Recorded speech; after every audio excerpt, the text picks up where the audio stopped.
নিজের মাতৃভাষা তো ভোলা যায় না, জীবনেও না, কিভাবে ভোলা যায়? किसी के लिए भी नहीं है। हम तेरे से पूछ नहीं रहे किसी का मंदिर किस लिए, क्या काम के लिए पूछा। दर्शन करेंगे तो क्या आ जाएगा? पुलिस को बुला लो, मुझे ज्यादा बकवासबाजी की तो। पुलिस को क्यों बुलाओगे? हमने क्या गलत किया? আজকে আমরা ঠিক এই মন্দিরটায় থাকবো। এই ঘরটার মধ্যে কোনো কারেন্ট নেই, ঘুটঘুটে অন্ধকার, তাদের এই জায়গাটা দিয়ে জল পড়ে, পেছনে রয়েছে জঙ্গল আর বিভিন্ন পোকামাকড়ের আওয়াজ। হেই গুড মর্নিং, জয় শ্রীরাম বন্ধুরা আরেকটা নতুন ভিডিওতে তোমাদের সকলকে স্বাগত। এখন আমরা রাজস্থানের ধোসা জেলার ধোসা টাউনে রয়েছি, আর এখান থেকে আমাদের আজকে আবার নতুন জার্নি শুরু হচ্ছে। আজকে আমার রাজস্থানে 5 দিন, আর এই মুহূর্তে আমরা যেখানে রয়েছি সেটা হচ্ছে শ্রী বালাজি টেম্পল, গণেশপুরা গ্রাম। আর এই সেই মন্দির যেখানে কালকে আমাদের রাত্রি নিবাস হয়েছে এবং আমরা থাকতে দিয়েছিল এখানকার লোক, তাদেরকেও অনেক অনেক ধন্যবাদ। আর এই যে টেন্ট এখনও কিন্তু টানানো রয়েছে, আর এখানে কিন্তু রয়েছে স্বয়ং বালাজি বিরাজমান। বলো না গো জয় শ্রীরাম। আর বালাজিকে দর্শন করার পর এবার আমরা যাচ্ছি ভোলে বাবাকে দর্শন করতে। বলো না গো নম পার্বতী পতি হর হর মহাদেব। ভোলে বাবার পাশেই কিন্তু রয়েছে ঠাকুরজিকে তোমরা দর্শন করো। ওই দেখো দেখা যাচ্ছে ঠাকুরজি আর রাধারানী বিরাজমান। তো এই মন্দিরেই কালকে আমাদের রাত্রি নিবাস হয়েছিল। আর এই পাশটা আমাদের ব্যাগপত্র রেখেছিলাম, দেখো অনেকটা জায়গা নিয়ে রেখেছি। আর এই চার্জের ব্যবস্থা এরকম হয়েছে, যেখান থেকে লাইন নিয়ে এখানে বোর্ড দিয়ে আমাদের চার্জে বসিয়েছি ফোনটা। তো এখন আমি ট্রেনটা গুটিয়ে নেব, আর পুরো মন্দিরটা চলো তোমাদের দেখাই। ভেতরটা তো দেখালাম, বাইরেরটা দেখো। আর ওই সাইকেলগুলো এখন দাঁড় করানো রয়েছে, আর সাইকেলটা আমি ঠিক রেখেছিলাম এই বাড়িটার মধ্যে, ওই যে গেটের ভেতরে, কারণ রাতের বেলা তালা মারতে হয়নি, গেটের ভেতরে রেখেছিলাম। আজকে সকালে একটা দাদা এসে আমাদের রুটি দিয়ে গেল, আর এই দেখো রুটি আর বোঁদে আর সঙ্গে কারি। এই সকালের খাবারটা এখানে হয়ে গেল। তো এখন অনেক বাজে প্রায় 9:30 বাজে। খাওয়া দাওয়া করে এখন আবার বেরোবো। এখন আমরা ধোসা টাউন হয়ে যাব জয়পুরের দিকে। দেখি আজকে জয়পুর পৌঁছতে পারি কিনা, কারণ আজকেও অনেকটা লেট হয়ে গেল। চলো, প্রত্যেক দিনের মতো আজকেও বেরিয়ে পড়লাম আমাদের সাইকেল রাইড করতে। তো এখন করছি সাইকেল রাইড। এখন আজকে একটু অন্যরকম রাস্তা দিয়ে যাচ্ছি। যেই রাস্তার পাশে পাহাড় রয়েছে, ওই দেখো পাহাড় দেখা যাচ্ছে, পাহাড়ের ওপরে মন্দির রয়েছে অনেক উপরে। তো আমি গেলাম না মন্দিরে আর, কারণ এই উপরে উঠতে হবে অনেকটা। আজকে খুব মনে পড়ছে অন্ধ্রপ্রদেশের কথা এই পাহাড়টা দেখে। অন্ধ্রপ্রদেশে যখন চলতাম তখন দিনের বেলাও এরকম পাহাড়ের পাশ দিয়ে যেতে হতো, কারণ অন্ধ্রপ্রদেশে বেশিরভাগটাই পাহাড়।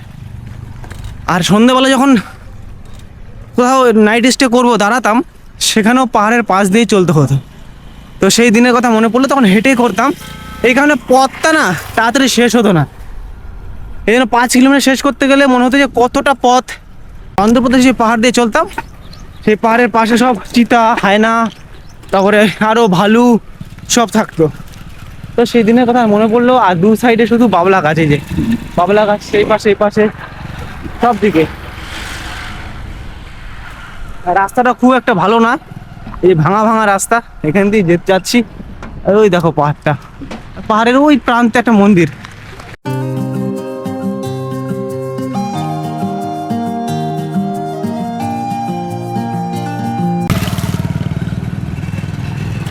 ওই ওই ওই ওই বাবা, এই জায়গাটা বেশি গর্ত রে, এদিক দিয়ে যাবো সেই দিক দিয়ে গর্ত। এবার এই জায়গাটা উঁচু, আবার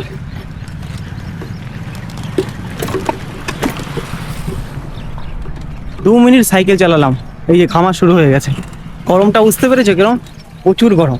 এর মধ্যেও কিন্তু আমরা সাইকেল নিয়ে ভারত ভ্রমণ করছি এবং তোমাদের বিভিন্ন জায়গা দর্শন করাচ্ছি। তোমরা ঘরে বসে একটু সাপোর্ট করো এই ছোটো ভাই হিসেবে, ভিডিওটা শেয়ার করে দিয়ে কমেন্ট করে লিখো কোথা থেকে দেখছো, এতে আমি খুব খুশি হব। আর এখানে গোমাতার জন্য এইভাবে দেখো ঘাস নিয়ে যাচ্ছে মাতা। জয় শ্রীরাম, জয় শ্রীরাম। बेचीदा नहीं, ये 4 धाम का यात्रा चल रहा है माता जी। আজকে দেখো সকাল সকাল কার সঙ্গে দেখা হয়ে গেল, পরিচয় করাই তোমাদের।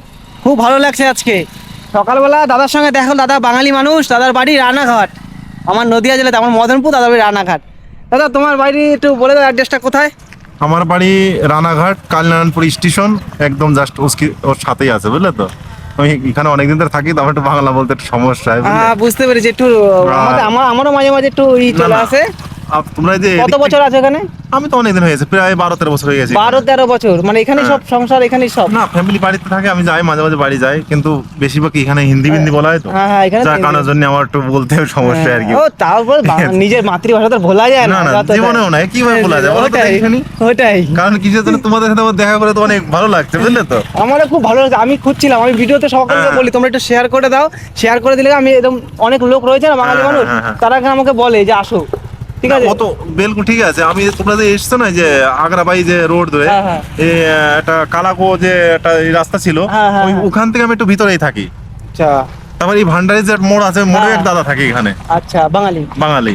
আচ্ছা কিন্তু তুমি এই প্রত্যেকটা মানে মোটামুটি 3 কিলোমিটার 4 কিলোমিটার আগে যদি একটুখানি খবর নাও যে এখানে কোথায় বাঙালি ডাক্তার আছে, যে কোনো লোকের সাথে দেখা হয়ে যাবে তোমার, বুঝলে তো? আর তাহলে পরে এই করে সফর করে এমনি বাদ বাকি এমনি তো কোনো সমস্যা না, নেই এমনি এখানে, না। কোনো রকম কোনো সমস্যা তো ওখানে সাহেব নেই, তাই তো? না, না। এমনি ভালো, এখানে টোটালি ভালো, হ্যাঁ, কোনো সমস্যা নেই। তো দুজনে কি বাড়ি কি একই জায়গায়? এই একই জায়গায় বাড়ি। চলো চলো, তাহলে তো ভালো, সুন্দর। আমি একটু যাবো একটু ভিতরে, কারণ কিছুদিন একজনের সাথে দেখা করতে হবে, আচ্ছা আচ্ছা, তাই আর কি ভিতরে যাবো। তাহলে চলো আমার সাথে, চলো কিছু। ঠিক আছে। না, আমি আর এখান দিয়ে বেরিয়ে যাবো, আর যাবো না। তাহলে তোমরা ওদিকে যাও, আমি যদি সামনে দেখা হয় তাহলে আমি আবার আসবো রিটার্ন, ঠিক আছে? তাহলে ঠিক ওখান থেকে আবার কথা হবে, ঠিক আছে? ঠিক আছে, ভালো দেখা। ঠিক আছে, তুমি ভালো Bye, bye. থেকো। খুব ভালো লাগলো আজকের সকালটা আমার কাছে এত সুন্দর লাগলো, মানে বাঙালি মানুষ এবং আমার জেলার মানুষের সঙ্গে দেখা হয়ে গেল। তো যাই হোক, এইভাবেই আর রাস্তায় আরো কত কারোর সঙ্গে দেখা হবে আমি জানি না। যদি এরকম আরো বাঙালি দাদাভাইয়ের সঙ্গে দেখা হয়, অবশ্যই তোমাদের দেখাবো, তোমাদের শেয়ারের মাধ্যমেই সম্ভব। তোমরা একটু শেয়ার করে দিও ভিডিওটা। রাধে রাধে। রাধে রাধে রাধে রাধে। এই দেখো, দেখা যাচ্ছে মন্দিরটা, আর এই মন্দিরটার নাম হচ্ছে নীলকণ্ঠ মহাদেব মন্দির। আর এখানে কিন্তু চিতাবাঘও থাকে। এখন যে রাস্তা দিয়ে চলছি, রোড নাম্বার হচ্ছে NH11A।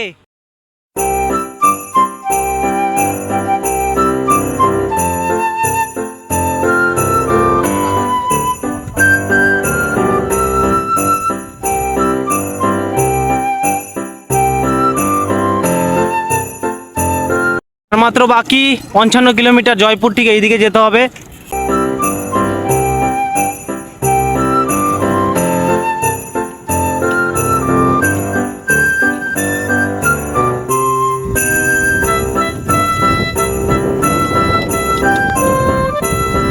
এরপরে আমরা ধোসা টাউন ছাড়িয়ে কয়েক কিলোমিটার চলে আসার পর একটা মন্দিরে বিশ্রাম নেওয়ার জন্য আসলাম।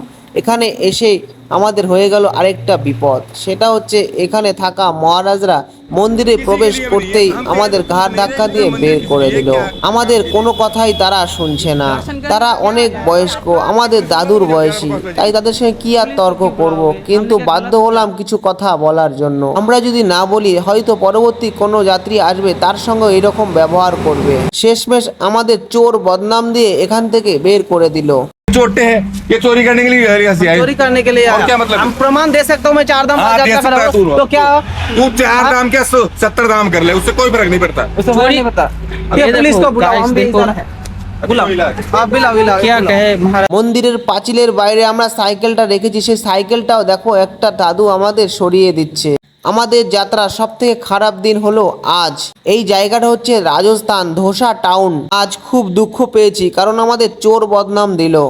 এখন বাজে 3:23 আর এখন বৃষ্টি হচ্ছে রাজস্থানে, এই কারণে এই একটা জায়গায় আমরা দাঁড়ালাম।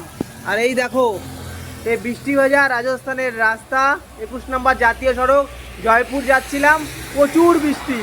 তো এই যে সাইকেল দাঁড় করিয়ে মোটামুটি একটা ঘরের মধ্যে একটু বিশ্রাম করছি। বিশ্রাম মানে কি, দাঁড়িয়ে আছি বৃষ্টির কারণে। আর এখানেও কিন্তু জল পুরো ভরে গেছে, এই ওপর থেকে জল পড়ছে, ছাদ ফুটো হয়ে জল পড়ছে। কারণ অনেক পুরনো ঘর তো এটা, ঘর মানে একটা মন্দিরই এটা। আর দেখো কি বৃষ্টি, পুরো মেঘলা আকাশ, জানি না আজকে এখান থেকে বেরোতে পারবো কখন। তো যাত্রার এই একটা সমস্যা কিন্তু বৃষ্টিতে, তখন এর আগেও দেখিয়েছি। তো অনেক সমস্যা এসেছে যাত্রায়, কিন্তু আমি তখন ভিডিওর মাধ্যমে তোমাদের দেখাতে পারি। এর থেকে ভয়ানক পরিস্থিতি এসছে। তো যাই হোক, দেখি কখন থামে, যখন থামবে তখন অবশ্যই বেরোবো। আর বেরোনোর পরে তোমাদের আরও কি কি দেখতে হবে রাস্তায় অবশ্যই দেখাবো। চলো বন্ধুরা, রাধে রাধে।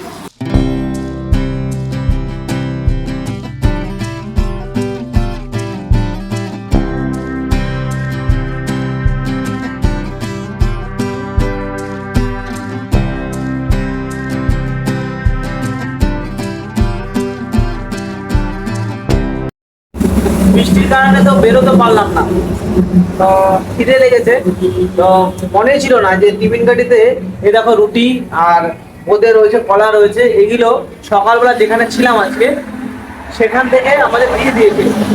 সকালে খাবারের জন্য রুটি দিয়েছিল, তো রুটি সেখানে খেলাম, খেয়ে এতগুলো ছিল, তো হঠাৎ করে মনে পড়লো ব্যাগে রুটি আছে, রুটি এখন খাবো।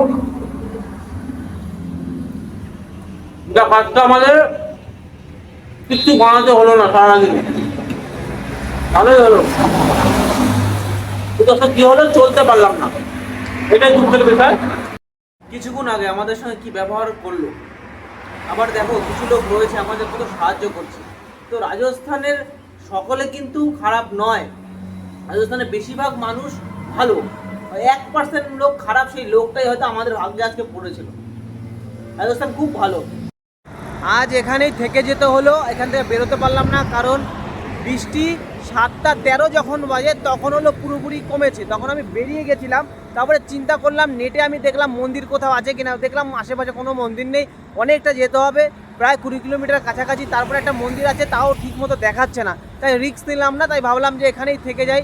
আর এখন আমরা যেখানে আছি সেই ঘরের ভেতরটা তোমাদের দেখাই, এতক্ষণ তোমরা বাইরে বসেছিলাম, ওর ভেতরটা তোমাদের দেখাই, লাইট ফাইট কিচ্ছু নয়, অন্ধকার, গুড়গুড়ে অন্ধকার পুরো। চলো, এই দরজাটা খুললাম, খুলে ভেতরে আসলাম। এখানে আজকে আমরা রাত্রি নিবাস হবে। এই জায়গাটা বেশ, ঘরটা বেশ ভালোই রয়েছে, কিন্তু এই যে কিছু জায়গায় জল পড়ে, মানে উপর দিয়ে ছাদ ফুটো রয়েছে, এখানে মোটামুটি অনেকটা জায়গা রয়েছে যেখানে জল পড়ে না, এখানেই থাকবো। আর এখানে জানালাগুলো রয়েছে, জানালার এই পাশে রয়েছে অনেক জঙ্গল, জানালাগুলো বন্ধ করে দিয়ে তারপরে শুতে হবে। এখানেই থাকছি, এক ফোঁটাও লাইট নেই, জানি না আজকে পাওয়ার ব্যাংক কী করে চার্জ দেবো। তো যাই হোক, এখানেই আমরা এখন আমাদের টেন্ট বা মশারি টানাবো। বন্ধুরা পাশে থেকো, আজকের রাত্রি নিবাস ঠিক এই জায়গায় হলো। আর এইরকম তো দিন আগেও এসেছে, অন্ধ্রপ্রদেশে যখন ছিলাম এর থেকে ভয়ানক দিন এসেছে, পুরো পাহাড়ের পাশে, তাও তো ভালো, দরজা মধ্যে সব আছে, তখন কিচ্ছু ছিল না। সেই দিনগুলো মিস করি বন্ধু, সেই দিনগুলো তোমাদের আমি দেখাতে পারিনি, সেখানকার যাত্রাগুলো তোমাদের আমি দেখাতে পারতাম না। তোমরা মানে সত্যি তোমরা খুব মানে বুঝতে পারো আমাদের এই ভারত ভ্রমণ এত কঠিন কঠিন জায়গাগুলো আমরা পেরিয়ে এসেছি, তার জন্য এখানে অতটার ভয় লাগে না। যাই হোক, তোমরা পাশে থেকো, তোমাদের আশীর্বাদে আরো অনেক দূর যাবো, যেতে চাই তোমাদের ভালোবাসা, তোমাদের আশীর্বাদ নিয়ে। বন্ধুরা বলে রাখো, রাধে।